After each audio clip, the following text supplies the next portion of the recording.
What's going on, everybody? It's the big edition of Breaking Bet here. We've been talking about a lot of baseball, obviously a college baseball podcast, predominantly throughout the year. And we've been giving you our preseason predictions for MVP and stat leaders and all these different awards and team futures. But I got my guy, Eric Pauly, sitting right next to me. We're looking at the Week 1 NFL slate. The time is finally here. Eric, how you doing? How you feeling? Doing great, brother. I'm feeling great. Great Labor Day weekend. Now let's break down every game on the board for this week. How's that sound, John? Dude, come on. Don't tempt me with a good time, kid, Let's All right. brother. All right, so we got the week ones coming up, obviously, right? Give me your best game.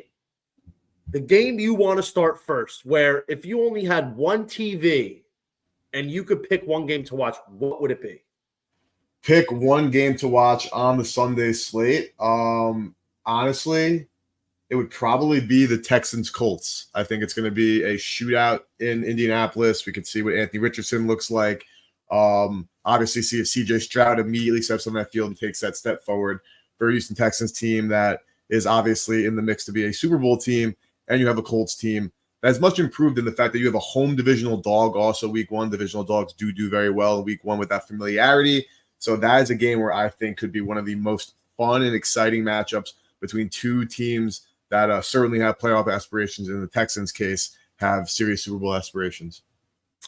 Yeah, listen, I think that's definitely going to be one of the better games of week one. If you had to make a list of the top five, I think this game is probably fourth when you consider, Thursday and Friday's game. And I think really now with Houston, this is a big start for them because you look at a team like Indianapolis, who's 0-9-1 in their last 10 home openers. They haven't won a home opener in 10 years. And I think now with Houston drawing so much love and so much hype for the 24 season, I think this is going to be big for them. And, Houston, to me, when you look at the roster they have top to bottom, it's definitely superior than Indianapolis. Like, I feel like the Colts are going to be a solid team this year, but I definitely need to see it from them before I would give them a nod for a division winner, say. But for Houston minus 2.5, Eric, this is the chalkiest, most bet play of week one so far. Minus 2.5. You laying it? Nah, I'm not playing this game. It's just a fun game I think you could watch, really could look at SGP for. I would not bet Houston in this one, no. So I think one thing to note, and when I first started doing the handicapping 6 years ago, and this was something that I had to really learn as I got older and more matured as a bettor, is the public wins sometimes. The splits don't necessarily mean anything. Just because you're on the same side as the Sharps doesn't mean you're going to win. Just because you're on the side as the public doesn't mean you're going to lose. And, it's a nice thing to look at, but I feel like a lot of people get too hung up when they're making their final decision and it comes down to, well, this is a public play, so I'm going to go on the side of the Sharps. That doesn't necessarily correlate. So you have to trust your handicap. And although Indianapolis is intriguing with the matchup they can have, Anthony Richardson was pretty solid against them early last season when they played. He had 2 touchdowns on the ground. I do think Houston would be the side that I go. I am definitely considering the Texans minus 2.5 for my Circa Millions pick, one of my 5 entries. I would go Houston. It's not official yet, but that's definitely the way I'm leaning. But, I got a prop here later on in the show here, Eric. Yeah, no, and I get it. You have definitely the better team, but when you have divisional games like this, the familiarity aspects, also a new defense coming in for the Colts. I think we're in for a good football game here. Absolutely, and my best game, or the game that I'm most excited to watch, especially if I had absolutely nothing connected to it, it's going to be the Arizona Cardinals at the Buffalo Bills. A 6.5-point game. I think you could realistically make a case that this is the best game of the week. And obviously everybody's going to say Kansas City, Baltimore. And I think it'll be a good game, to be honest. We're going to get to that in a minute. And you'll find out why I don't think Baltimore KC is going to be the best of the week. Arizona Buffalo. Let's talk about this for a second, A. Buffalo's defense has been really viewed as one of the top 5 units of the last few years. Now you lose Jordan Poyer, who goes to Miami. Tre'Davious White's gone. I think Matt Milano is hurt. The front 4 really is all they have from a consistency standpoint. So the Bills' defense of what we knew is probably not there anymore. Then you have an Arizona Cardinals team who I said it all year last year, and I said it over the last couple of weeks when we were talking about Marvin Harrison. I don't think they're a good team, but I think they are the highest variance team in the NFL. When they decide to show up, they are a nightmare for any team, anywhere, anytime. Now you're getting 6.5 points with this Cardinals team, which, by the way, was 6.5. Now it went down to 6 and 5.5, and it's come back up to Buffalo with money coming on the Bills here.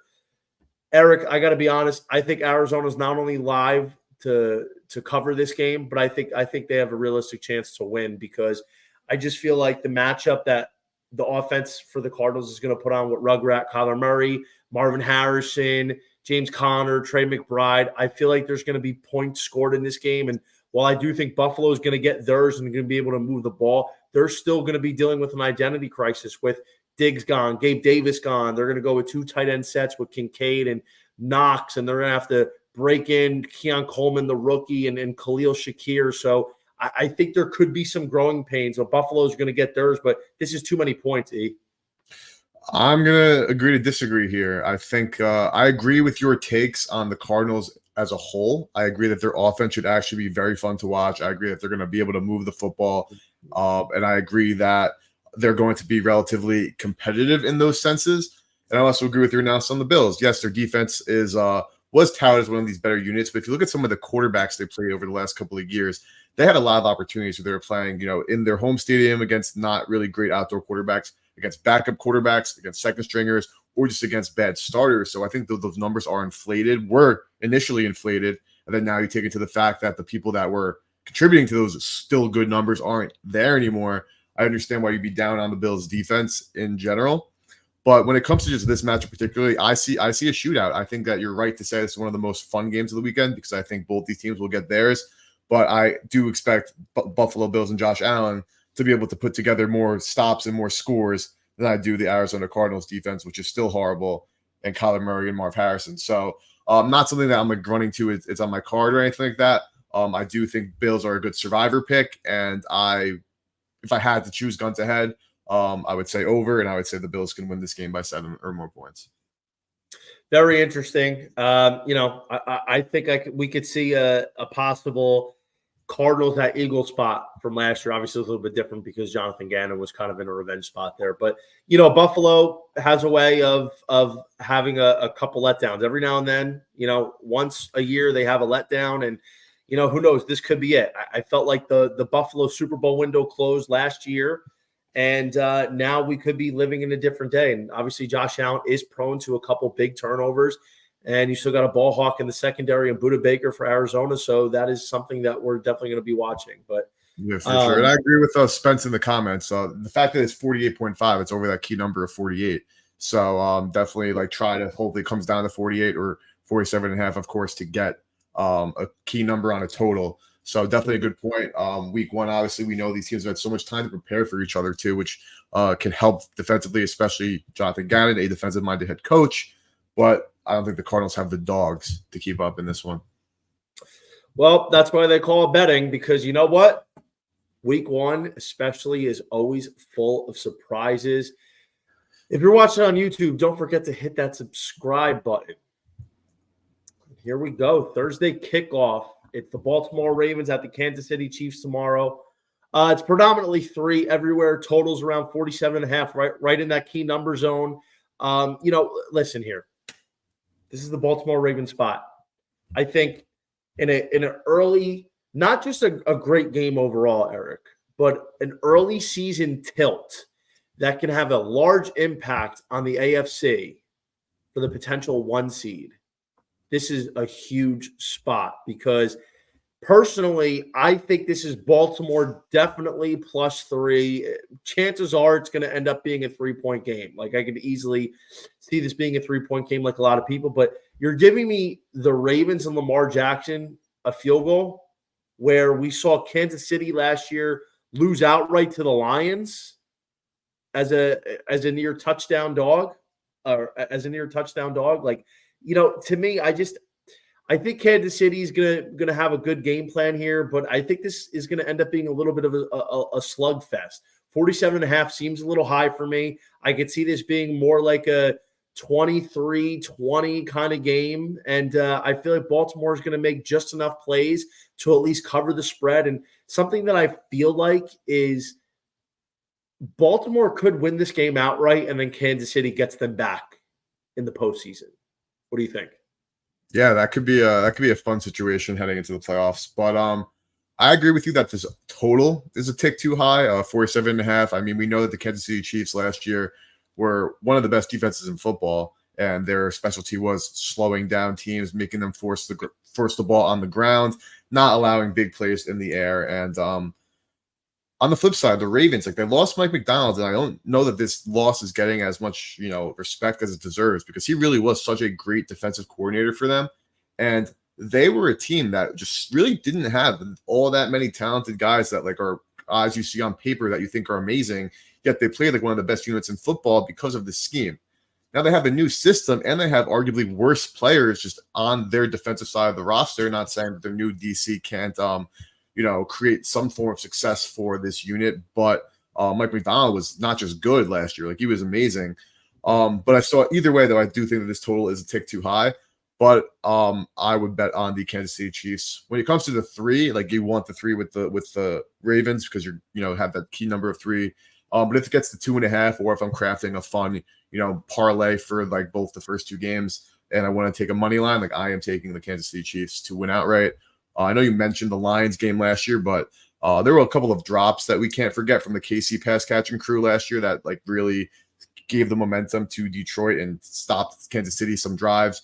And that became an issue for Kansas City all year. But we saw them last year try to run the football more. But then when the push came to shove in the playoffs, Mahomes was Mahomes. And now you have Rashee Rice, who's shown to be a stud, is not going to be suspended. High hopes for Xavier Worthy.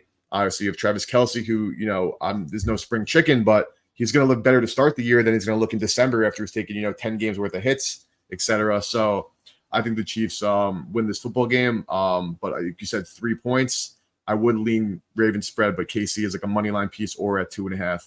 I'm all for KC. Yeah, listen, KC winning this game outright would be no surprise at all. But 3 points critical as a key number here. Now here's the question. Last point to this game. Depending on where you're looking, the 3 points you're getting with Baltimore, you have to pay -120 for that. That's a big vig. And, a lot of times you could do better on an offshore book, but, you feel good about that -120. And if for anybody wondering, would you be willing to pay an extra $20, get up to -140, which is a little steep to get the hook and get the 3.5? Yeah, I don't think that I think mathematically, I personally use Unabated's calculator. It's a great tool. It shows you, like, it compares lines for you. And I could run it after I speak, but I would guarantee that 3.5 at -140 in terms of just pricing, because you're obviously paying that additional juice, is not a better line than 3 at -120. Even though, so here's also a distinction, because I'm glad you brought that up. And I have this conversation with my dad all the time. My dad's been betting for 45 years. So you're getting a better number, but it's almost worth paying the $20, at least in my opinion. Whether it really goes towards what the correct probability and calculations are. But I'd rather pay the extra $20. And this is me personally. I'm not saying it's right or wrong, but because I'm getting a game that I think has a realistic chance for Kansas City to win by 3 points. I like the fact that I'm getting the hook. And if I'm betting 120 to win 100, I'd rather just say, hey, let me get the half a point that Kansas City can win by 3, and Baltimore losing by a field goal doesn't hurt me, and pay the extra $20. Now, whether, that's a little square, I feel like, I'd rather pay a little extra to be in a better position to win the game. Well, it all comes down to the price, right? So actually on a Bettors calculator, it has plus 3.5 at minus 140 being a better number than plus 3 minus 120. So in this situation, you would be absolutely correct actually to buy that half point. If you're talking 4.5, like minus 150, because you have to really compare the lines, because at the end of the day, you're just trying to be less wrong than the sports book, and the price that you're paying on the VIG is going to be what's important for you to have positive expected value and how much of that positive expected value. So I do agree that if you're buying the point and the point that you're buying makes the line better than the standard line, it's realistically a no-brainer. But if you're laying unnecessary juice on those alternate lines, you're just taking more bad bets over the long term. That will probably lead to losing money. And I like that you said that's something that you do over the long term. Like on a spot situation. Now sometimes it's kind of like blackjack to the point where you follow the book, but sometimes you got to play against the book. You got to do things a little bit differently, and sometimes it's a one-off spot. And I think for here, because here's the biggest thing on this game. This line is so sharp. This line is sharp. It's been being groomed for months and months, and I feel like the books have this down to the penny and the decimal.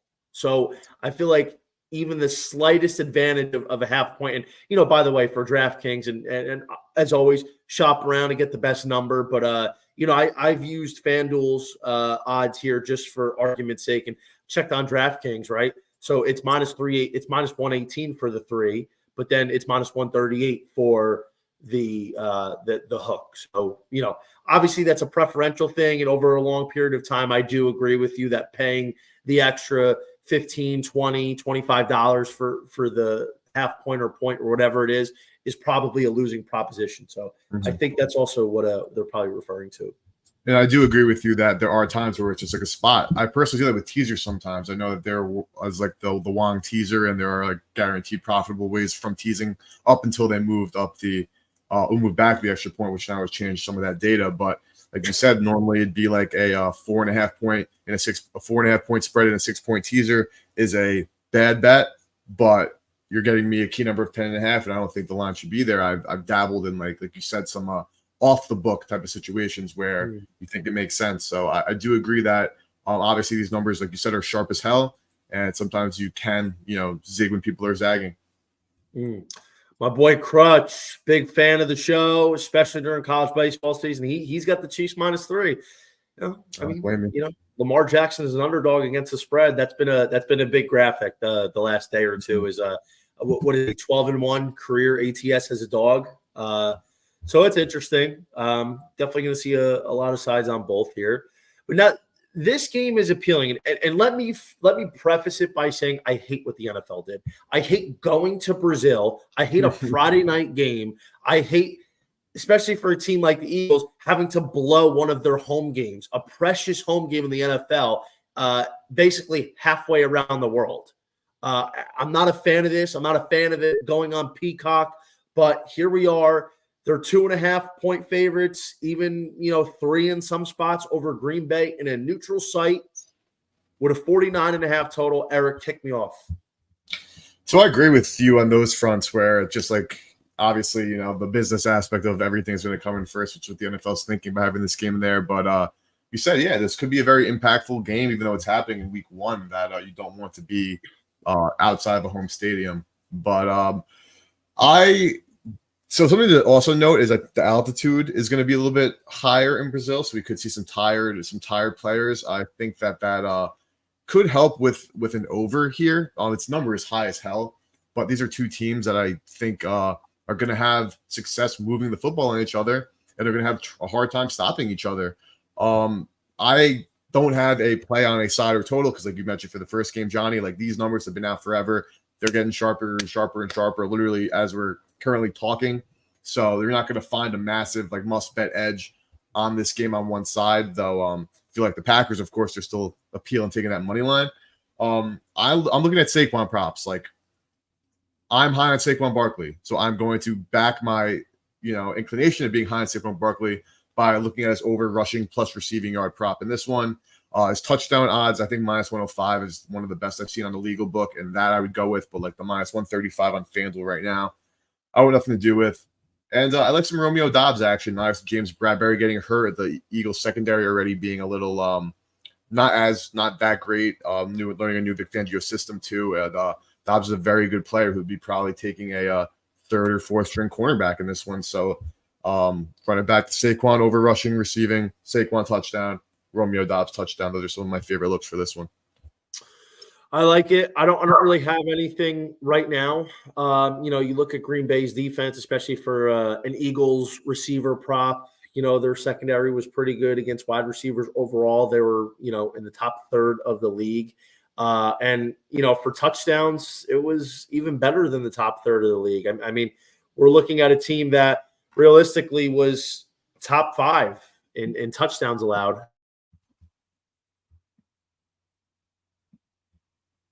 But, Green Bay, it can be a tough defense. And like you said, I think maybe now with the factor of the altitude could potentially change things. I think Barkley is an interesting touchdown prop. And, when it comes to player props, especially, you get different numbers and prices on different books. So that's the biggest, check where your book is and shop around. Right now, I don't have anything. I don't really love this game. But one thing I am interested in watching, I want to see what the Eagles' offensive line looks like. I want to see what their offense in general looks like, because Jason Kelce leaving, I think, could be a big deal, and especially early in the season as they try to figure it out. Green Bay's defense is no slouch. They have playmakers. They have the ability to get after the passer. They have a couple guys in the secondary that can at least put a lid on guys like A.J. Brown and Devontae Smith. And I think even more so for the Jalen Hurts touchdown with the tush push, Jason Kelce was a big part of that. So that's something that I'm going to be looking at. But to be honest, I have nothing right now on this game. And I get it. I totally get it. All right, let's move on to the Titans-Bears. Bears are I don't know. Sorry, I messed that up. The Bears are a 4.5-point favorite at home against the Tennessee Titans. I will fix that momentarily. And the total is 44.5. Something to note is number one quarterbacks in the last 14 years haven't won a game. Think the trend changes with Caleb Williams? I like the Titans here. I know we talked about this in pretty good length when we did our division previews, that the AFC South has 4 very high variance teams, and the Tennessee Titans are arguably the highest variance in that division. And there is a path for upside here. Like Brian Callahan, their new offensive coordinator, he is going to run a quick pace of offense. He is going to spread the football around to the talented players the Titans have on offense, like Tony Pollard, Tajay Spears, DeAndre Hopkins, Calvin Ridley. Like that's a legitimate core of weapons. Their offensive line is still not great, though it is improved from last year. And this defense, they went out and they signed a lot of high-priced veteran players, and generally I don't think that's a great strategy for the entirety of the season, but it should definitely help them in week 1 be prepared and be ready to play in a hostile environment in Chicago on the road. And on the flip side, the Chicago Bears, I'm not ready to call Caleb Williams good at football. I know that they have good weaponry. Caleb has shown some crazy flashes, which I cannot deny, but their offensive line is still weak. And I think that their continuity on offense is going to take a while to get going. I think this defense is solid, but not like this insane defense they're getting so much love for. So I kind of like the over in this one, and I like the Tennessee Titans plus 4.5. I think they're going to be able to move the football, and I think that we're going to see very quickly that the Titans have, this new style of offense, not like they were running with Mike Vrabel. Like this is a new era for Tennessee, entirely from all facets. Titans are, early when the lines, not when the lines came up, but probably a couple weeks ago, I did my first review of all the lines, Eric, and I was like, ooh, Chicago. Maybe Chicago's a survivor pick, Caleb. But then I'm like, well, The rookie quarterback thing scares me in his debut. I mean, not everybody has a Cam Newton type of debut, but Chicago's team is good. They have a good roster. They have a good defense. They have 3 really good receivers. They have a good running back. They have a good tight end. But the problem is it's a little unproven. I want to see it happen. And, probably about a week ago, I started liking the Titans a little bit more at 4.5. And, we're going to get to this in a little bit, but this is approaching a Royal Mint spot. And I think when it approaches a Royal Mint spot, this is alarm bells going off. And, you hit the nail on the head. I think the Titans are going to be able to move the ball. I do want to see the status of D-Hop, make sure he's good to go. Calvin Ridley, Chig, Okonkwo, you got Pollard, Tajay Spears. And you do have a good defense. Like it's not great, but it's solid. Like they just got L'Jarius Sneed. That's big. That could be a big matchup for DJ Moore. So, I think there's a definite path for the Titans here. So I'm going to be looking at Tennessee at plus 4.5, but I'm not buying it right now. I'm going to probably wait until closer to game time on Sunday. And if I get that 5, I would probably make it an official play. The one concern I have for the Titans in terms of the money line is the Bears still have a very good defense. Will Levis is capable of turning the ball over. DeAndre Hopkins not at full strength. Calvin Ridley, it's important to be on the same page as your quarterback. And Ridley looked good at times last year, and maybe the second year after the suspension. Pollard, I'm not in love with. Spears is good, but they don't have the Henry workhorse anymore. So that's where I'm drawing a little hesitation on the money line. But I think they have enough to get it done for the spread. Yeah, I'm with you. I do like the Titans. I think they can, like you said, make this a competitive football game, but not necessarily win it. I'll put it to you this way: if I was going to pick, I wouldn't pick the Titans for Survivor to try and buck the trend where everybody's going to take Cincinnati and Buffalo and Seattle and maybe Tampa Bay and New Orleans. Like the Titans, if I was trying to buck that trend, I probably wouldn't take them because I don't think they have a high enough floor for me to want to gamble on them, at least week 1. Understood. This is probably one of the more, I wouldn't say intriguing games, but in terms of the lines, this is an interesting line where you got Pittsburgh, a 3.5-point dog now at Atlanta with a total of 42. I'll start this one off. Guys, I've been a Falcons fan for over 20 years. I know when they're full of shit. I know when they're not getting respected enough, and I know when they're getting respected too much. And this is the latter. Atlanta has a good group of top-end skill players. London, Bijan, Kirk, Pitts, Terrell, Judon, Jarrett, Bates, Simmons.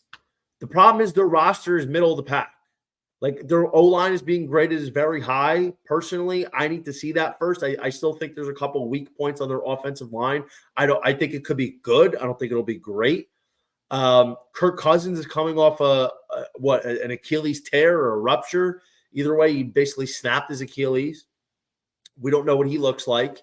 There's a lot of question marks on defense outside of like their top guys. And you have a team in Pittsburgh who, by the way, look who it is. Arch Smith's coming back into town in a revenge spot with a really good defense, with good skill players. And Russell Wilson, while I absolutely hate him, is capable of going in there and not only covering the game at the Falcons, but winning. Like Atlanta is getting crowned and anointed. And while it's possible they win 10 games in the division, I need to see it first. And I'm not laying the home 3.5 week 1 just because they're getting a lot of preseason hype. I think this would be a Pittsburgh Steelers spot all the way now that you're getting the hook with it. I don't have anything to add. I completely agree with you.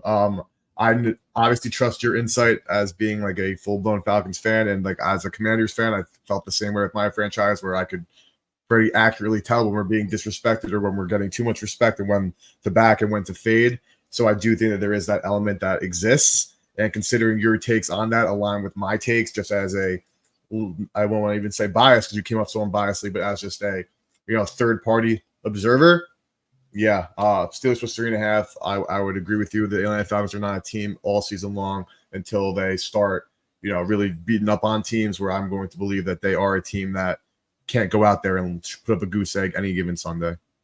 So just to add to that point, would you just bag the 3.5 and take the money line?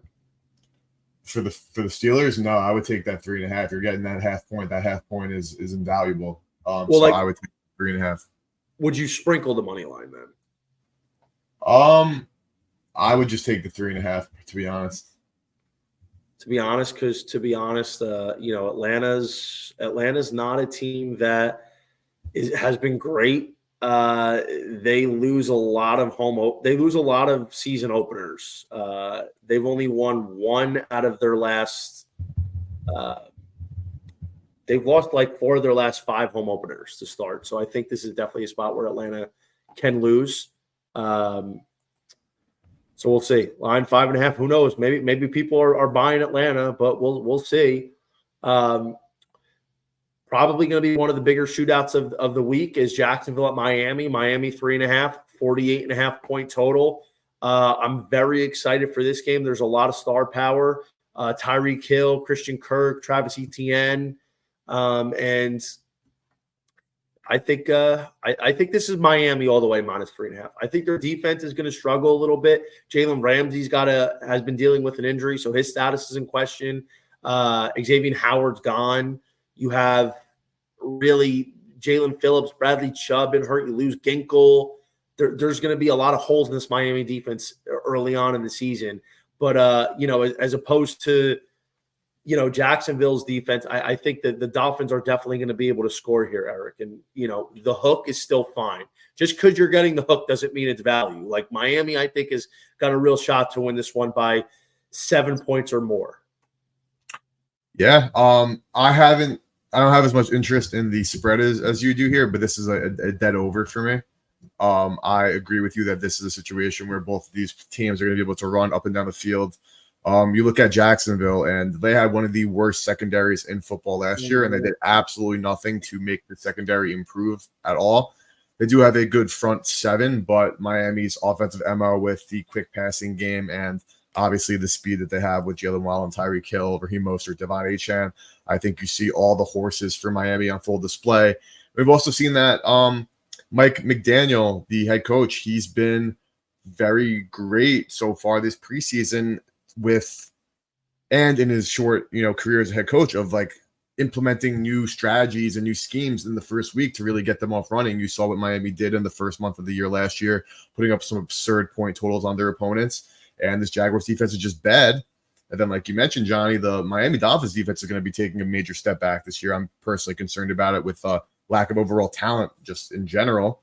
And the Jaguars, I think that Trevor Lawrence, I know there's a lot of, discussion whether he is good, isn't good. Obviously, he got paid, and I think that was the right move. But digression aside, I think that Brian Thomas Jr. is actually going to be huge for this offense. Christian Kirk is a very solid player, and then you have ETN. I expect this game to go over. I think these teams will be going back and forth in a shootout, which in turn, I think, backs your point of not being scared of the hook here, because it's going to be a game kind of where you need to win by a touchdown. You need to kind of not settle for field goals to win. So I think that if Miami is to cover, they can do so with a 3.5, but I like the over first and foremost. Yeah, and other thing is unders have been prevalent in recent years, especially last year. The unders were a high hit in week 1, and I think there's going to be a lot of unders this week, but there's going to be a few games that go over, and I think this would be one of them.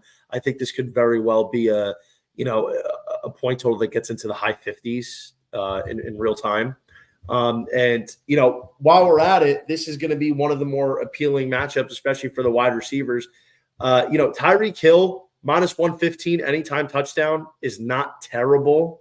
That's only on FanDuel. I haven't looked elsewhere. I'm just passing it along.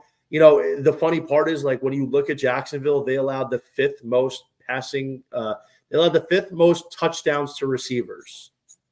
Then you got Miami, who allowed the 6th most at 17. So, really you could get Hill at minus 115. I think Hill's going to be in the 12 plus touchdown category again. And then honestly, what your description of Brian Thomas is pretty good because Miami is 7th allowed, and Christian Kirk's going to be bet, but I think either Kirk or Thomas or even both have a really good chance to score today on Sunday. So there's going to be a lot of opportunities to do anytime touchdowns in this game. So I'd probably look to take advantage and shop around in your local markets. Understood. All right. Next game is going to be the New England Patriots at the Cincinnati Bengals. Currently fluttering around an 8.5-point total or 8.5-point spread with a 40.5-point total. Eric, I got to be honest. This game scares me a little bit. Good news is Jamar Chase came back to practice today. Would you lay the 8.5? Or does it seem like a little trappy? Obviously it's a teaser, a prime 6.1 teaser situation with the Bengals. And I think you simply survive. If you're a survivor player, you take the Bengals. You don't think twice. I know it'll be a popular pick, and I know that you would like to buck trends. And they do have decent future value in the next couple of weeks. But in my opinion, if you really want the most, the epitome of like I'm obviously never going to say a lock or anything like that because that's just impossible. But like this is like the safest, however you want to quantify that, survivor pick on the board. And I would do that. And that's really it for me. I want nothing to do with this game. I don't have fantasy stake in players in either of these teams either. Like I'm pretty pretend this game's not really even happening besides maybe survivor. This is going to be probably the most popular pick in Circus Survivor and a lot of survivors. And it's definitely one I'm heavily considering. Jamar Chase, if he plays, I think you got to fire it. If he doesn't play now, for whatever reason, if he doesn't play, does that change your opinion at all? Yeah, like it does not enough to like take me off of it. I think if the spread goes back to 8 again, it's still 6-point teaser zone, and also of course a survivor zone.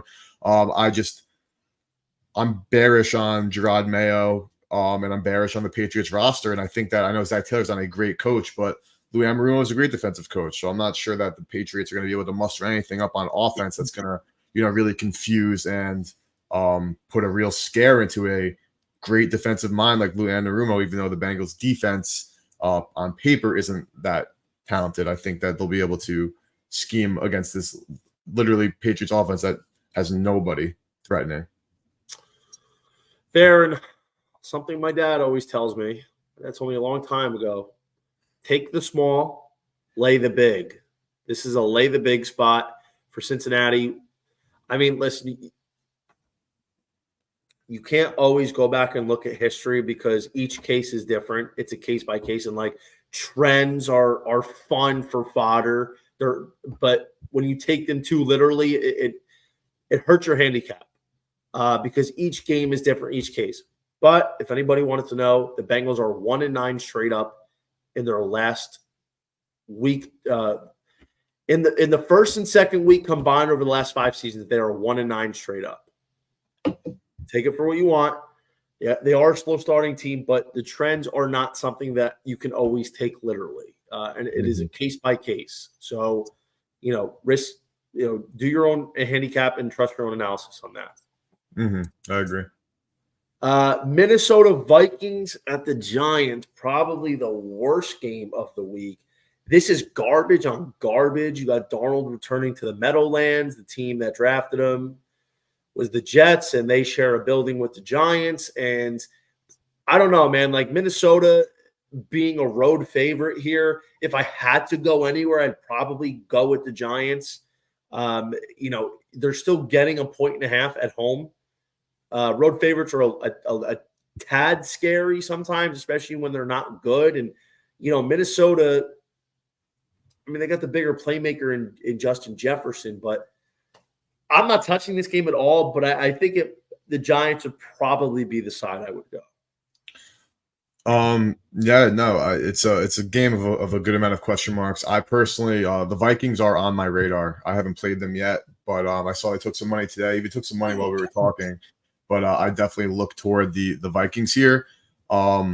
the Giants secondary is god awful, and Kevin O'Connell showed last year. I know obviously Kirk Cousins is more talented than Sam Darnold, but I think Kevin O'Connell is going to be a great offensive mind for Sam Darnold. And I'm not expecting him to be, lighting the league on fire, but if he can even be close to that bottom of like the league average or that middle of the pack kind of quarterback, the Vikings have enough weapons to compete, and they also have good enough offensive line and to hold up a Giants front seven, which is the scariest part of their team. But like I mentioned, have a disgusting secondary. And Brian Flores is a good defensive coordinator, and obviously we know what Daniel Jones is at this point. So I think the Vikings are a good contrarian survivor pick, and I'm debating laying them on the money line just as a personal wager this week. Just hasn't made my card just yet, but my eyes are on Minnesota. I actually can't believe that you would really play this game, and there's no way I would consider Minnesota as a survivor. Betting on Sam Darnold week 1 is like the most insane thing I've ever heard. Like, obviously, this is a winnable spot, and that's where you're going to get. And there's probably going to be a handful of people that take Minnesota. But I got to be honest, another thing I probably like in this game, I mean, you have a total here at 41.5, but I would even take a little nibble on some all unders. I think it's going to be a super under. I think this is very well could be like a 17-13 type of game. Like, I think maybe like an under 32.5 at plus 340, depending on where you're looking. Definitely going to be a spot for the under and maybe even lower than what it already is now. No, I could definitely see that. Carolina at New Orleans. New Orleans 3.5 here, 4.5 other places. A game that I'm probably not going to bet, but I do like New Orleans here. I think their defense, even though it's getting a little on the older side, they still have playmakers. Derek Carr, while he's not great, he did have a solid season last year. You got Alvin Kamara. You have Chris Olave. You got Rashid Shaheed. You got Jawan Johnson. There are playmakers on this offense. And, Derek Carr being the veteran at home week 1, Dave Canales, the Bucs OC, comes over to be the Panthers head coach.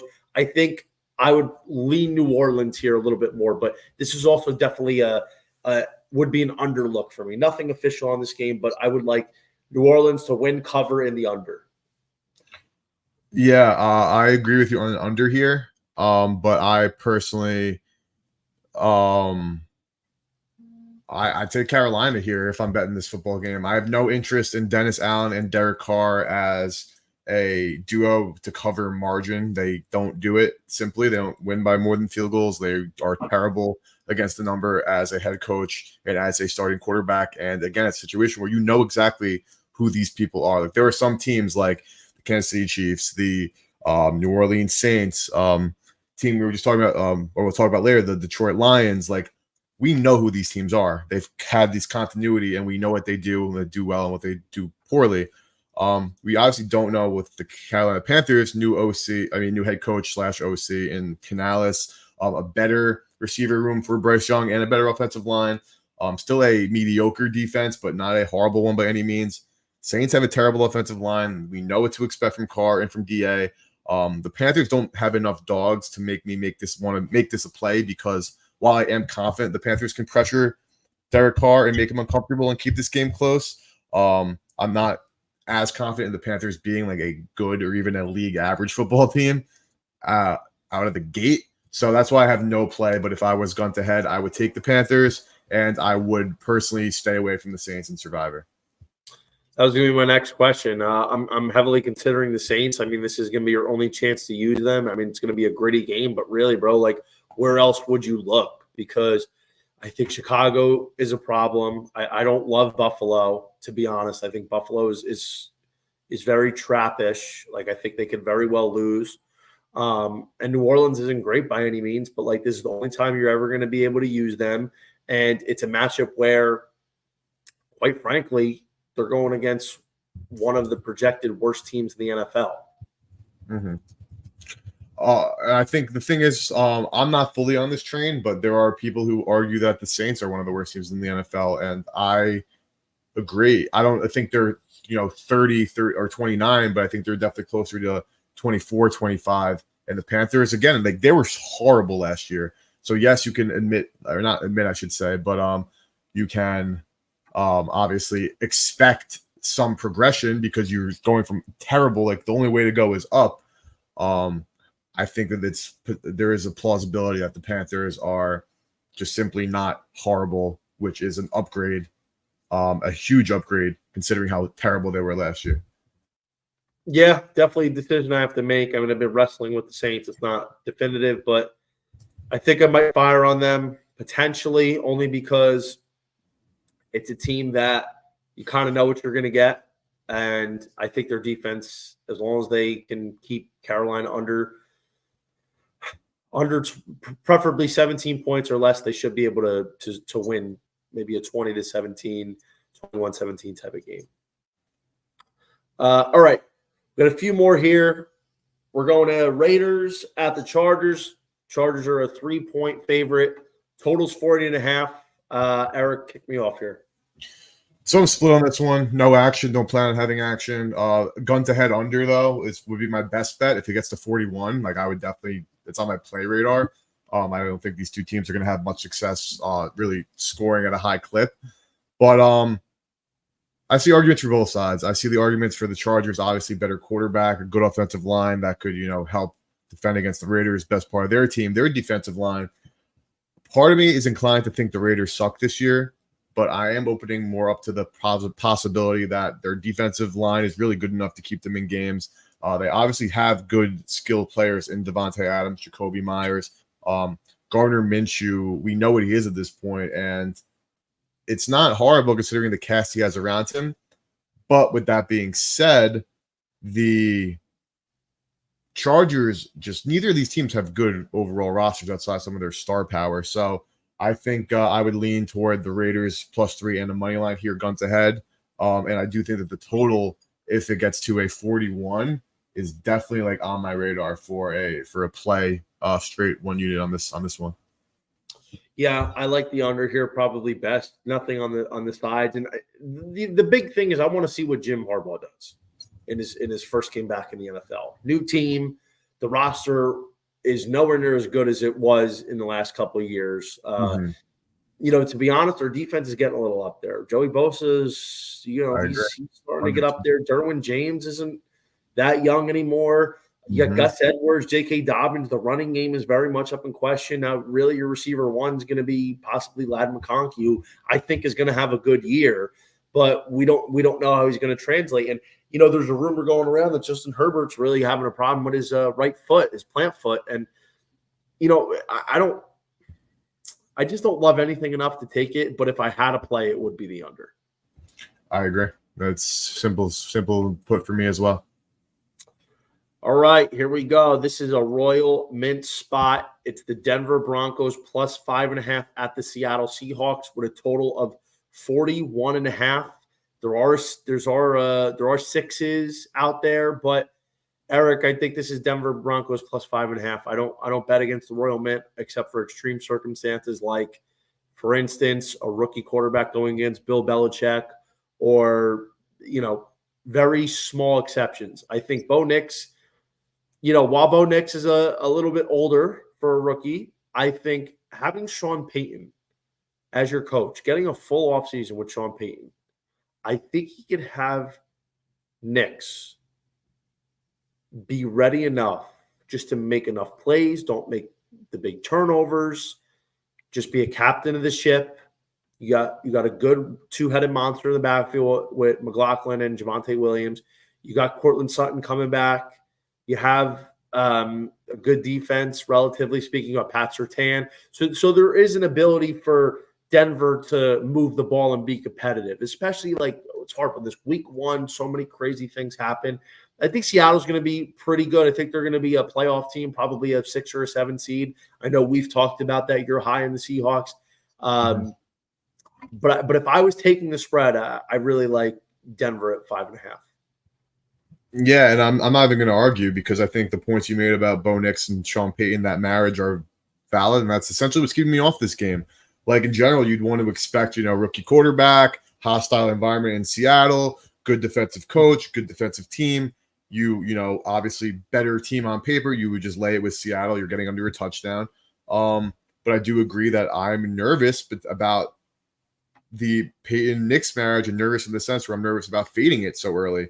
So I would say Seattle is probably a good survivor choice, but in terms of laying to win by 6 or more, I'm personally sitting on the side while I am a big Seattle backer for this season. And I do think they're the better team and should win this football game. I'm not interested in laying it, even against a rookie QB in his first start. All right, and let's go to the game of the week. Dallas, a 2.5-point dog at Cleveland with a 40.5-point total. Eric, I think there's people wondering, why is Dallas an underdog? I think it's pretty easy. First of all, they're the road team. I think maybe on a neutral site, Dallas would probably be a very small favorite, maybe like a pick 'em. Or not a pick 'em, but like a 1-point favorite. But for me, I think it's simple. I don't think Dallas is that good. I think we're both I know based on what we've talked about all offseason, like we don't think Dallas is that good. Their defense, especially the secondary, is atrocious. You got Trayvon Diggs coming back from a major knee injury. You have Deron Bland, who's going to be out for forever and a day. Stephon Gilmore is no longer there. You're going to be able to move the ball on them. And I don't think their front seven is good enough to keep down a good Browns O-line with the ability to still run the ball with some combo of Ford and Deontay Foreman. And to be honest, I don't think they have any corners to cover Jerry Jeudy and Amari Cooper and Njoku. And the defense is too good. The defense can hold CeeDee Lamb down a bit. The offensive line is not as good as what it used to be. And the running back situation is a disaster. I think this is a Cleveland spot all the way. Yeah, I agree that Cleveland should win this football game. But one of my best bets, something I played myself, is the under in this one. I actually got a 42, so currently holding some value there. Can't say closing line value because it hasn't closed and there's a lot of time for buyback. But I think we can't overstate how it's going to be tough for both Dak Prescott and Deshaun Watson after not playing any preseason to just come in and play good football, especially considering the Cleveland Browns had literally the best defense in the NFL in terms of EPA last year. They now are in year 2 of said system, and they have the same cast of characters. Like, there's no reason to believe that the Browns defense won't be great. Cowboys side, you have an offensive line that took a major step back. You have a rusty quarterback now. And you also have a no run game to think of whatsoever, trying to now guard Myles Garrett and some of the big dogs the Browns have up front. I think that the Cowboys offense is going to just struggle to get going. And while I am bearish on the Cowboys all year long and also their defense this season, Deshaun Watson doesn't play good football. He hasn't played good football in God knows how long. And I don't think that tide is just going to turn this week. And I think that the Cowboys, their front seven is still solid. I think they're going to be able to do enough to get into Deshaun Watson's face, even though, like you said, this is a defense that we're both down on in a team. So I do agree. Browns minus 2.5, but I bet this under, and I really like it. Again, highlighting really the fact that QBs that don't play in preseason don't fare well week 1. You have 2 of those in 2 offenses, one against a great defense in Cleveland, another offense that still doesn't really know what the hell it's doing in Cleveland's offense. So under is where I love in this one. I would also like to point out the fact that, when you're looking at a team like Cleveland in week 1, seeing early on in the season, they went 1-2, 2-1, 3-1, 4-1, 5-1 in their first 6 home games. And really, they were dominant at home. They only lost one game. They only lost one game at home all year. And that was to Baltimore 28-3, but Baltimore is better than both. Well, it's debatable, but Baltimore is definitely better than Dallas. So, I also wanted to say that I wouldn't even bother laying the 2.5.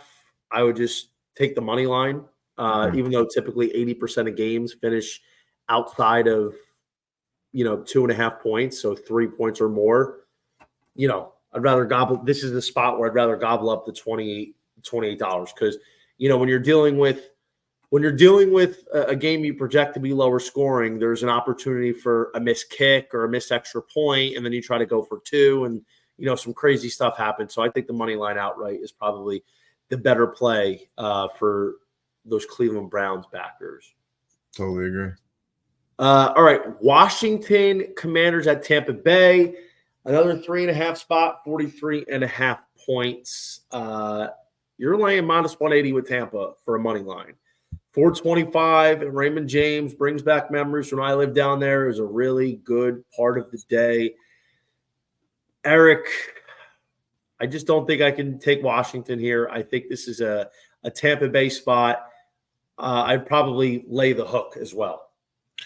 Yeah, I'm on Washington. I like them +3.5. I think that the Tampa Bay Buccaneers are a team that's primed to regress this year. We talked about it a few times on the show.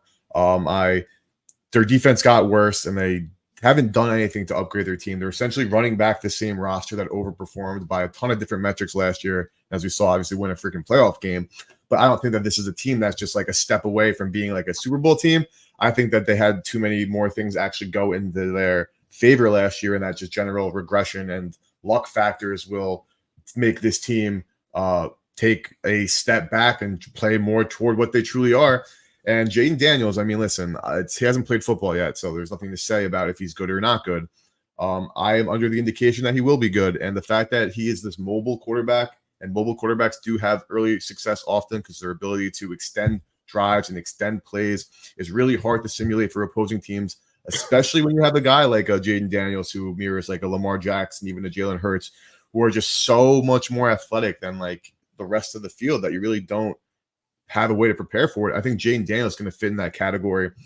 And then on defense for Washington, we're talking about the worst defense in football last year. If they play anything even close to a top 20, to the 20th rated D rather than the 32nd, that's already a massive, massive, massive improvement. And I like some of the veterans that this team has signed, and I think that they're just, in general, a more stout team.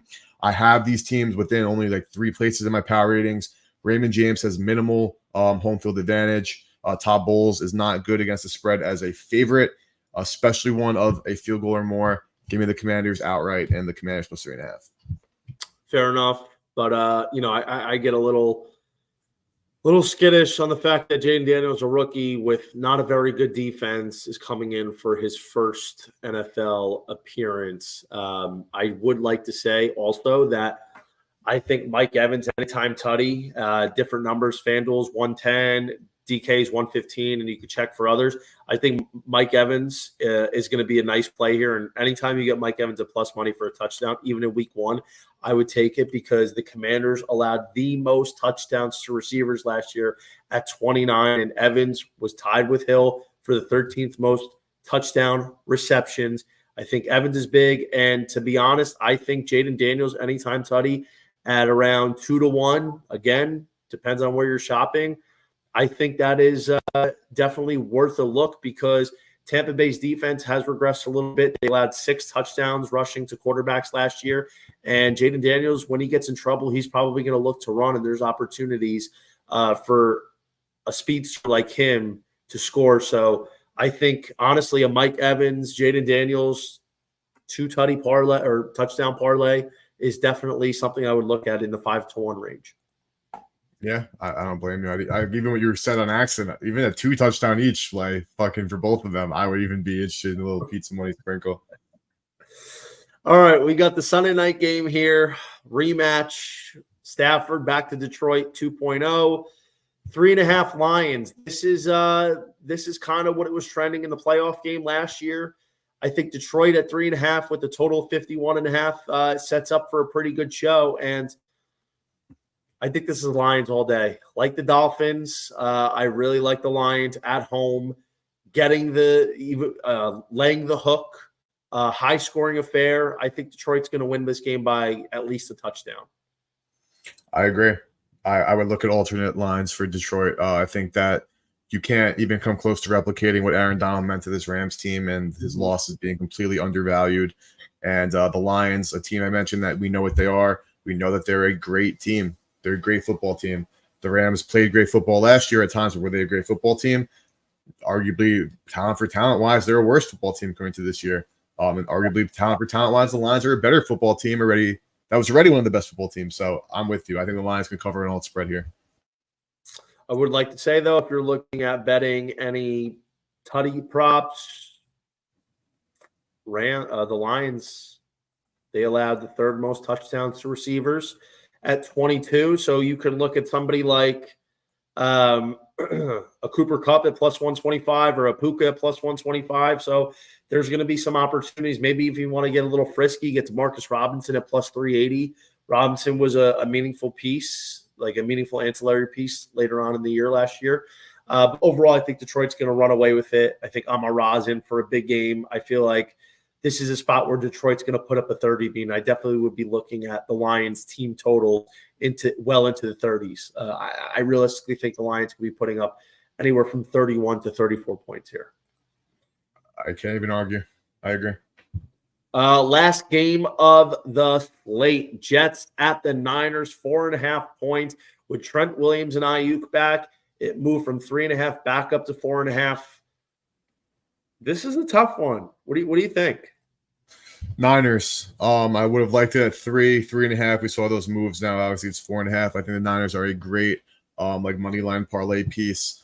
We know that Aaron Rodgers isn't good coming into a season opener, especially now they did trade negative preseason games and was kind of out of the loop a little bit. I think the 49ers are a well-oiled enough machine to fend off the Jets, but I think their offense is going to look really bad in week one. I think that I'm not saying they're just going to be dead or it's going to be such a the Jets suck situation. I'm not saying anything like that, but I do expect them to be in for a rude awakening in San Francisco in week one. I think that the Niners are still a better football team, and I think that we can't or underestimate how impactful the Rodgers lack of playing football this summer and obviously over the last year is going to be a detriment to the Jets offense and the chances of winning this game.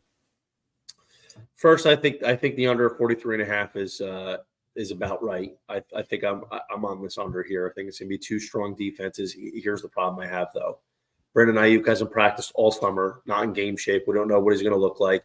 Even still, the Jets defense is going to be a tough matchup for even a offense as good as the Niners with the skilled players they have. I think McCaffrey could struggle relatively to find room to run. I think Debo Ayuk can also have trouble. Now the issue here becomes Trent Williams also basically sat out, just signed. So we don't know what he looks like in terms of game shape. So I think there is an opportunity for the Niners offense to be lackluster as well. So I think that's where an under really looks good. But I think 4.5, right? I'm going to wait because I think more money is going to come in on San Francisco ahead of Monday night. I want to wait for that Royal Mint spot. I would have to take the Jets. I understand your hesitancy on Aaron Rodgers not having played in basically 2 years. I think realistically, though, the Jets weren't going to come into this game and make Rodgers throw 35 times. I felt like this is going to be a Breece Hall 20-plus carry game, get some of the backups in for another 5-plus carries, 10 carries, and Rodgers is going to be throwing the ball less than 30 times. And I think with Garrett Wilson, he's going to be able to win some one-on-one matchups. I think the Jets are live to win this game, but I would pick them to cover outside the field goal. And like I said, I'm just going to wait this out and see if I can get that 5, maybe even a 5.5 before game time.